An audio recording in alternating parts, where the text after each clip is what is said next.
Hello and welcome to Nikolay's genetics lessons, and the first question of the day: what is pit connection in the context of red algae? And here's a variance to choose from, and take a look at this picture. So, general features of the red algae that 90% of the cells do not completely divide. Mother cells divides into two daughter cells, but still there is a connection between them, which later would be plugged with proteins. So it's called primary pit plug, PPP. And here is a photo taken under the microscope how this process happens. And here is one more picture. Here on this picture you see that pit connections can be primary, which happens between two daughter cells, and also can be secondary pit connections, which happens between two different but adjacent cells. Such secondary pit connection even can happen between two different species.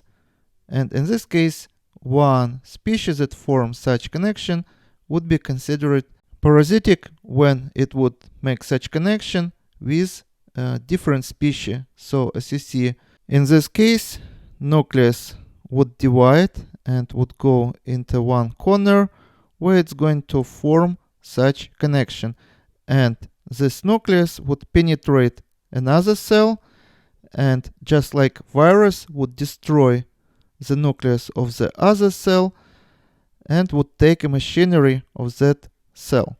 So this is how this alga can connect to different species of alga and take its resources, just like virus. Now we can choose our answer. As you see, the only correct answer here is going to be answer B. So pit connections in the context of the red algae would be proteinous plug formed between two adjacent red algal cells. And such pit connections we only can find in the red algae. So if you would see such pit connections, that means that you're looking at red algae. But remember, about only 90% of the cells in red algae would have such pit connections, and about 10% is not going to have such pit connections, and about also 10% of the red algae doesn't have pit connections.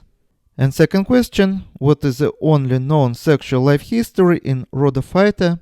Rhodophyta means red algae. Zygotic meiosis, sporic meiosis, gametic meiosis, all of the above and none of the above. And even if you don't know the correct answer, you still can increase your chances by excluding one of the variants, the only known sexual life history, and variant D offers you all three. So this is right away not correct answer, because we have to choose only one variant. It can be any of this or variant E, but not a variant D.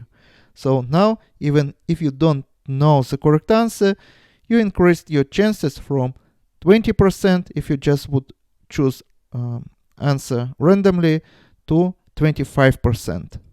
The only life history in Rhodophyta, as you see according to this picture, is sporic meiosis.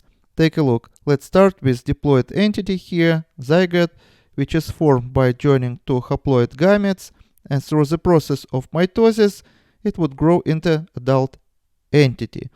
And this adult entity would make spores, which are haploid, and which would, through the process of mitosis, would grow into haploid adult entity, which through the process of mitosis would produce gametes, not through the process of meiosis, but through the process of mitosis, because it is haploid.